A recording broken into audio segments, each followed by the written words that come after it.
Thank you for staying with us. Now we have relationship, and we're talking. I know it's cliche. People talk about how important communication is, but Olayiwola Abiola is here today, and let's see from an expert view how important communication is in any kind of relationship. It's great to have you. You're welcome. Good to be here once again. Good morning. All right. What would you describe first of all as communication? Well, communication in this context, relationship-wise, is about simply the transfer of information from the man to the woman in a way to express your emotions, your feelings, and your needs. And I call it the mother of all bombs, like when you talk about warfare. Because communication is the bedrock. Every other thing stands, rest and falls on.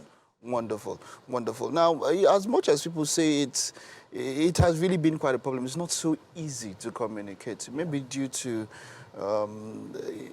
friction in number of words. People feel they are communicating, but they are not. And then what is communication to one person might not be, to the other. How exactly do you maintain or do you, have a healthy communication in a relationship? Well, I think that what you just said speaks to what we call different communication styles. People have different communication styles. Some people are passive communicators, some are aggressive communicators, some are passive aggressors, and some are assertive communicators. It has been found that the assertive is the healthiest form of communication. When it comes to passive are the kind of people that bottle up their emotions. They don't express whatever they are feeling. They think you're a wish, so that you should know what is in their mind, right? They just bottle. They don't seem to know how to say no. But we have people that also are aggressive communicators. Aggressive communicators are intense and loud. So they don't care who's also God. I win. It's either my way or the highway.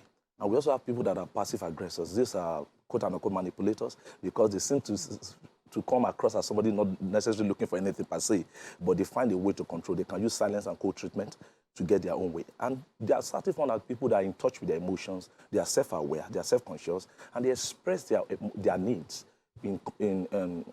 with understanding that the person I'm also communicating with also has needs. So they bring your own feelings into consideration while they're expressing their own needs. So I think those are the things that a number of people would say that if people really want to make it work, if people are really in love with each other, then you don't need to tell them to communicate. That it's something that automatically comes in, when all the cards are right and all of that. Is that so? Do you think that is always the case? Well, from my own therapeutic experience, I can say to a category it's not true because understandably, when there's no communication, it implies no interest. But it's important to know that we are all conditioned differently. People grow up in different environments. Even our gender, the way man communicates differs from the way woman communicates. So some people naturally, they are probably introverted people.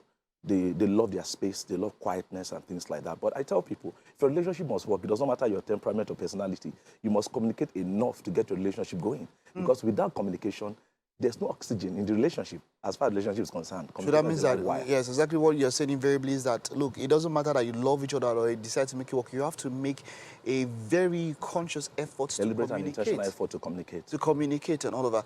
Now, in a case of, you mentioned something about aggressive, passive-aggressive and all of that.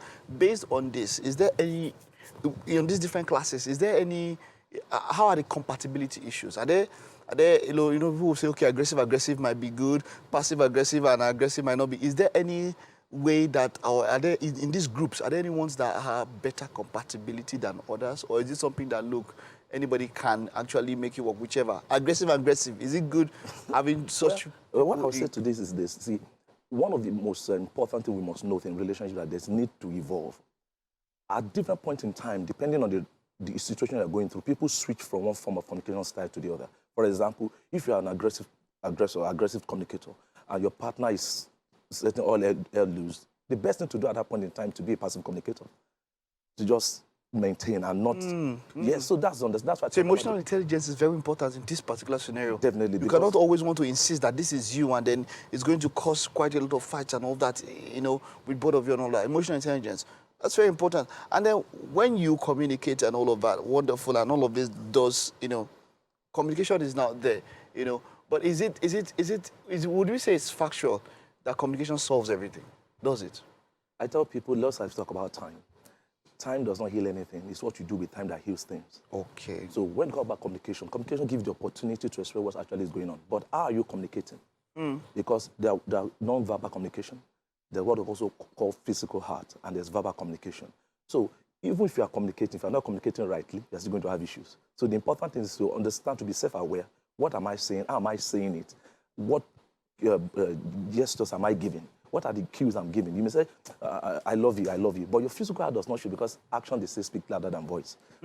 So that's the thing, communication with that. How important is that one also? Not just words, communicating with your actions, because you can't, so some people, they say talk is cheap, talk is easy and all that. But then your actions, how important is it that your actions follow up with what you say? Very, very important, because when you communicate one thing, let's say by verbal communication, but your body language and your gestures is saying something else, you are confusing your partner. And that brings a lot of confusion, resentment, and bitterness. And before you know it, people are having communication breakdown. And that's why it's important that we must be sensitive, must be aware, and be self-conscious. I would also put our partner in mind. That's what I call empathy. Communicate to, I tell people, listen to your partner when the person is communicating, not to respond. Listen to understand. I like this. I will pick up on this one. We'll just take a short break. You're still going to be here with us, because this is a major problem. People, they don't listen to understand, they listen to respond. Just to respond. We're still talking communication in relationships, and it's important. And of course, Olayiwola Abiola is with us here. So we took a break where we're talking about and this is not just only in romantic relationships, as it were, or spousal and all of that. This is even in work and every other places. Yeah. Listening to respond and listening to understand. How important is it? How does one listen? Make it differentiate it for us. Okay. What is the difference between listening to respond and listening to understand what the person is saying? There's this mantra that says people don't care how much you know until they know how much you care. Oh. So most of the time, people in communication, in any relationship at all, maybe in the workspace or relation, whatever, most of the time people are quick to defend, because when you are listening to people and you are not trying to understand them, because the whole essence of communication is understanding. Because communication is not complete until the receiver of information understands and give you the appropriate feedback. So most of the time, because people already have their mind made up. Exactly, and the bias, maybe because you feel like, yes. I just have something to say. But it's in nature itself teaches us that you are supposed to listen as twice as we speak. So we are supposed to listen more. So, but unfortunately, people have this sense of already when somebody is saying something, already assuming, and that's another thing people need to avoid. You must have an effective communication. You must stop this kind of thing called assumptions. I know what is in your mind even before you say it, and you are preempting the other person. And when you do that, you are not giving the other person the opportunity to express him or herself. You know, in relationship, we tell people that there must be what we call psychological safety and emotional safety. It's a situation where I'm free to hear what is in my head. I'm free to hear what I'm thinking and what I feel. But when I don't have that kind of opportunity in my relationship, I'm just stifled. What happens is that the person keeps bottling things up. And at the end of the day, that's what we call communication breakdown. I think at every point in time, everybody does come into it, because for communication to occur, it needs two people. Yeah, it's not just one person. It takes two to tango. And I've seen this happen. I'm trying to think of relationships whereby these kind of things have happened, and then where it caused this breakdown. Now, but where there is a breakdown of communication and all of that, how does one revive it? Okay, number one. Like we said, it takes two, but if one person is, in quote, unwilling to, how does one revive? I would tie it to what we call the negative communication pattern. For example, escalation. When people give create a negative environment, atmosphere, toxic environment, just because they don't want to address it. I tell people, take a step back. Don't always talk with your partner just to win an argument. You don't want to win the battle and lose the war. There's another thing we call negative interpretation. So at times people are already thinking. So if in case you are not getting what your partner is saying, why not ask, sweetheart, if I heard you correctly, you are saying, is this what you mean? You know, when you do that, you're giving the other person the opportunity. We call it reflective listening. So you are telling the person, am I sure I'm hearing what you're saying? And there's another thing. Are you sure what you're saying is what you actually mean? Yes, that's another thing. And we also call it validation. People do that a lot. Today has been a terrible day. What your wife or your partner wants you to do, oh, sorry. Validate what she's feeling. It's your fault now. You should have taken your car now instead of taking a public transport. At that point, what the person needs is to validate what they are feeling. Another one is withdrawal and avoidance. People shut down because they don't want to discuss matters, and they just withdraw. And so at times, people also do what they call avoidance. So all these things are negative communication patterns. So when you understand where you are in that curve, you can now know the right thing to do. So most importantly, I tell people, bring empathy to the table. Put yourself in the shoe of your partner, and everything will work out fine. Just one final question here, and we spoke about arguments. We know that arguments do happen. How important, or how does one navigate, argument in a relationship? Because arguments, in some ways, it's communication, or maybe it has become feisty in some sort of way, and I feel like it's unavoidable.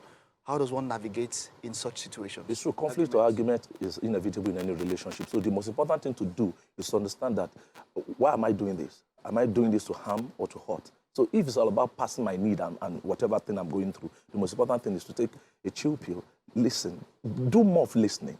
Do more of listening. Listen twice as much as you speak. Okay. And every other thing will fall in line. All right. Thank you so much, Olayiwola Abiola. It's good to be here once again. I don't know how your morning... can you communicate with some burger this morning? Is that? Can you communicate with burger? Burger. Okay. Do you? Are you sure you can communicate with burger? Is it they have something for you in the kitchen? Okay, thank you That's so what I much mean. for that.